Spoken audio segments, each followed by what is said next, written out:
News24/7 TV পর্দায় যেরকম আমরা অন্য সব রকম খবর দেখাই, তেমনি কিন্তু আজ দেখাচ্ছি একেবারে অন্য খবর, যেখানে খবর করতে এসে কিন্তু সত্যি আমাদের মন কিন্তু কেঁদে ওঠে। বধূ নির্যাতন কিন্তু দেখতে পাচ্ছি পাড়ায় পাড়ায় সব জায়গায় কিন্তু বধূ নির্যাতন আজও চলছে।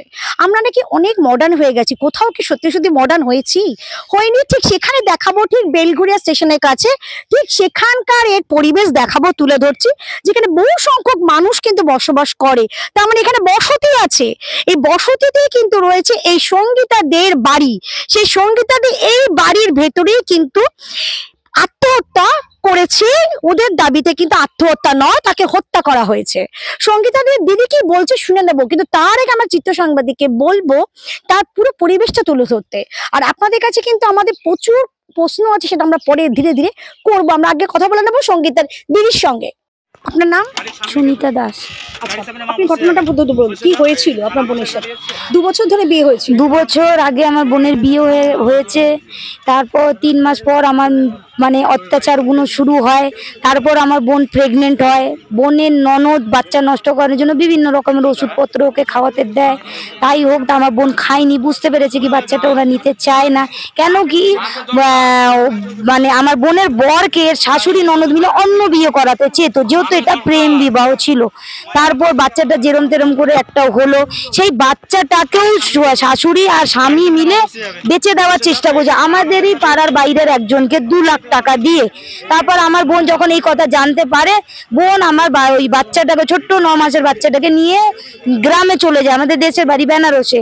তারপর এরা বুঝিয়ে বাজিয়ে আনি, এরম করবো না সেরম করবো না, নিয়ে আসার পর রাত দিন মারামারি হানাহানি করতো, খেতে পেতে দিত না মেয়েটাকে, আর বিভিন্ন রকমের টর্চার করতো, টাকা পয়সা চাওয়া হতো তার থেকে। আমরাও দাবি পুরো করে দিতাম কি ঠিক আছে, আজকে ঠিক হয়ে যাবে, কালকে ঠিক হয়ে যাবে, আজকে ঠিক হবে, কালকে ঠিক হবে, সেই করে আর কিছু হলো না। লাস্টে এরকম হলো, আমার বোন মারা যায়। কবে মারা গেল? আমার বোন 3 তারিখে ওকে বিষ দিয়ে গলায় ফাঁস দিয়ে ওর ঘরেই ঝুলিয়ে দেওয়া হয়। প্রথম দেখেছিল তার স্বামী, দেখেছিল তার স্বামী, আগে পিটিয়েও ছিল তাকে। পোস্টমর্টম রিপোর্ট আসলে সেটাও মিডিয়ার সামনে রাখা হবে। তাকে আগে পেটানো হয়েছে, পেটানোর পর তাকে বিষ দেওয়া হয়েছে। বিষ দেওয়ার পর যখন ও দেখেছে একটু প্রাণ বেঁচেছে, তারপর এন্ডিং এ ওরা গলায় দড়ি দিয়ে তাকে ঝুলিয়ে পুরোটাই মেরে দেওয়া হলো তাকে। তারপর হসপিটালে যাওয়া হয়েছিল। হসপিটালে যাওয়ার পরেও বোনের একটু হলেও বোধহয় কোথাও প্রাণ এক কোনায় ছিল, কিন্তু তার স্বামী সেখানেও নোংরামো করতে থামেনি। সেখানে গিয়ে বলেছে আমরা স্বামী স্ত্রী দুজনে ঝগড়া হয়েছে, সে মাথা ঘুরে পড়ে গেছে। এবার যে কোনো ডাক্তারকে যতক্ষণ না সত্যি কথা বলবে তারা ট্রিটমেন্ট করতে পারে না। কিছুক্ষণ পর জানা গেল তাকে পয়জনও দেওয়া হয়েছে, মুখ থেকে ঝাগা ফ্যাগা বেরিয়ে গেছে। আর তারপরে যেদিন শুক্রবার দিন আমি যাই, ডাক্তারবাবু যখন আমাকে জিজ্ঞাসা করে, আমি না গলায় দড়িও দেওয়া হয়েছে। তখন ডাক্তারবাবু যখন চেক করে, না গলায় দড়িও পাওয়া গেছে। এখন কবে মারা গেল? আমার বোন মারা গেল 6 তারিখে। 3 তারিখে ঘটনা 3 তারিখে ঘটেছে। তারপর আমরা 5 তারিখে ওকে রাত্রির বেলা বাইন নার্সিংহোমে নিয়ে যাই, কেন সাগর দত্ত ও ঠিক মতো আইসিইউ পাইনি। তারপর আমরা ওকে বাইন নার্সিংহোমে নিয়ে যাই শনিবার দিন 5 তারিখে। 6 তারিখ সকালবেলা ক্রমাগত অত্যাচারিত হতো, তোমার অনেক অত্যাচার হতো। পোস্টমর্টম রিপোর্ট আসলে আপনারা গায়ে কত টর্চার হয়েছে, কোন জায়গা কাটা ছেঁড়া রয়েছে, সব আপনাদের সামনে রাখা হবে। কি চাইছো তোমরা? একদম বিচার চাই। আর মেয়েরাই মেয়েদের শত্রু হয়, ও শাশুড়ি ননদকেও দেখে নিন, আর সবাইকে একভাবে বিচার দিন। আর আপনারাও আপনাদের মেয়েদের সাথে টর্চার হলে আমরা যেই ভুলটা করেছি আপনারা করুন না।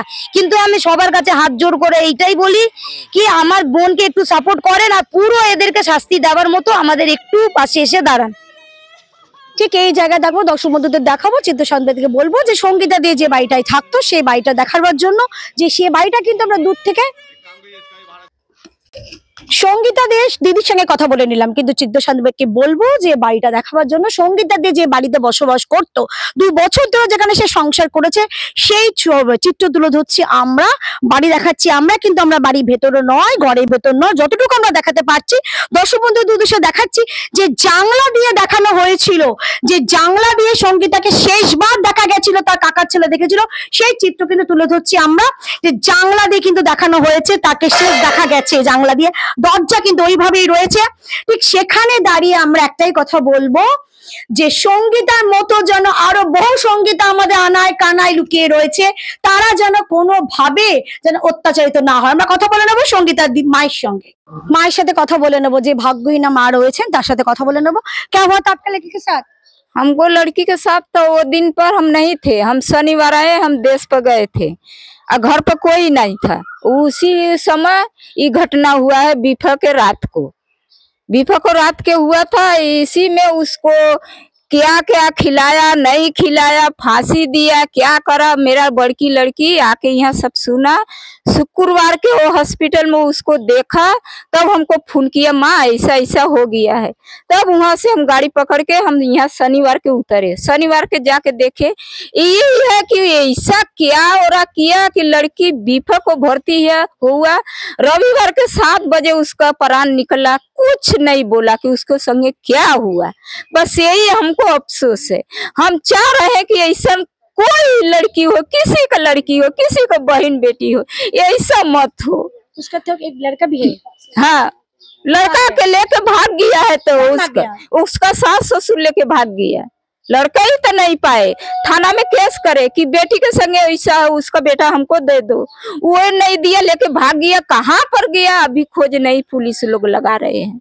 हम चाह रहे हैं कि पुलिस खोजे उस लोग को कि कहाँ पर है वो लोग।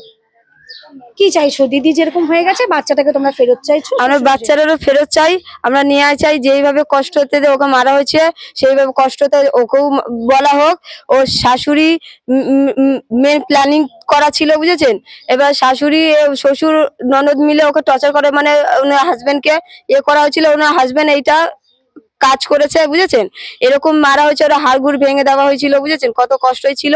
আমরা চাই কি সেরকম ওকেও কষ্ট দেওয়া হোক, ওকে ন্যায় দেওয়া হোক, আর বাচ্চাটারা যাতে ফেরত বাচ্চা যাতে তোমাদের কাছে চলে আসে। হ্যাঁ, সেরকমই যাতে ওকে, আমি তো এইটাই বলবো, ওকে যাতে ওইখানেই ফাঁস লাগিয়ে দেওয়া হয়, জেলে যাতে। কাকে? স্বামীকে। যেরকম আমাকে আমার বোনের ফাঁস লাগিয়ে ওকে কষ্টতে মারা হয়েছে, সেরকম যাতে ওকেও সেখানে ঝুলিয়ে দেওয়া হোক। সঙ্গীতার বাড়ির পাশেই কিন্তু রয়েছে সঙ্গীতার মায়ের বাড়ি। ঠিক দেখাবো যে সঙ্গীতার মায়ের বাড়ি রয়েছে, সঙ্গীতার মায়ের বাড়ির পাশেই রয়েছে তার শ্বশুর বাড়ি। যে শ্বশুর বাড়ির চিত্র তুলে ধরবো আপনাদের কাছে, যেখানে রয়েছে বিছনা পড়ে আছে, যেখানে দরজাটা পর্যন্ত ভালোভাবে লাগানো হয়নি, বোঝাই যাচ্ছে তারা পলাতক। সেখানে রয়েছে পাশাপাশি কিন্তু 3টে বাড়ি রয়েছে। আমরা দেখাবো শ্বশুর বাড়ি, যাই। শ্বশুরবাড়ির চিত্র তুলে ধরছে কিন্তু আমরা, যে 3 তারিখ যে ঘটনা ঘটেছে, 4 তারিখ সকালবেলা কিন্তু শ্বশুর শাশুড়ি তার বাচ্চাকে নিয়ে, সঙ্গীতার 9 মাসের ছেলেকে নিয়ে কিন্তু পলাতক। জানলাতে যতটুকু দৃশ্য আমরা তুলে ধরার চেষ্টা করছি সেটা দেখাচ্ছি, যে বিছনা কিন্তু পড়ে রয়েছে। সেই বিছনা দেখে বোঝা যাচ্ছে যে তারা 4 তারিখ কিভাবে পলাতক হয়েছে সঙ্গীতার ছেলেকে নিয়ে, 9 মাসের বাচ্চাকে নিয়ে। তারা কিন্তু দাবি করছে, সঙ্গীতার বাপের বাড়ির লোক দাবি করছে যে বাচ্চাটাকে তাদের দিয়ে দিতে হবে। আর দরজা আপনাদের দেখাচ্ছে, দরজা কিন্তু তালাটা কিভাবে দেওয়া হয়েছে সে বোঝাই যাচ্ছে। তালা ভালোভাবে লাগানো হয়নি, পুরোটাই খোলা অবস্থায় রয়েছে। খুব তাড়াহুড়োতে যে তালা দেওয়া হয়েছে সেটা তার প্রমাণ। 2 বছর ধরে সঙ্গীতা কিন্তু অনেক আশায় ঘর বেঁধেছিল। সেই আশায় ঘর বাঁধায় কোথায় বাদ বাঁধলো? হত্যা না আত্মহত্যা, পরে কিন্তু দেখবো, আমরা খতিয়ে দেখবো। তার জন্য রয়েছে আইন, রয়েছে প্রশাসন রয়েছে। আমরা কিন্তু অভিযোগ করছি না, অভিযোগ করছে কিন্তু সঙ্গীতার বাপের বাড়ির লোক। তাদের একটাই দাবি, মেয়ে তো চলে গেছে, তাদের 9 মাসের বাচ্চা যেন তাদের কোলে ফিরিয়ে দেওয়া হোক। সবচেয়ে বড় কথা এই যে 2 বছরের আশা আকাঙ্ক্ষা মিটে গেল এক নিমেষে। সেটা যদি যখন এই সঙ্গীতার মতো মানুষেরা, সঙ্গীতার মতো মেয়েরা অত্যাচারিত হচ্ছে, তখন যদি একটু আপনারা মুখ খোলেন তাহলে বোধহয় এরকম সঙ্গীতাকে বলি হতে হয় না। আপনাদের উদ্দেশ্যে একটাই কথা বলে রাখি, এই নিউজ, এই খবর আপনাদের মাধ্যমে এই জন্যই আমরা তুলে ধরছি যাতে আপনারা সচেতন হন। প্রত্যেকটা জায়গায় রয়েছে এখন মুখ খোলার জন্য, কথা বলার জন্য সমস্ত রকম জিনিস রয়েছে। আপনারা এগিয়ে আসুন, হাতে হাত দিয়ে কাজ করুন। যদি আমাদের কিছু জানাতে হয় অবশ্যই নিজের নাম্বার যাচ্ছে, অবশ্যই আমাদের জানান। এইরকম খবর দেখতে চোখ রাখুন আমাদের নিউজ 24x7 টিভির পর্দায়।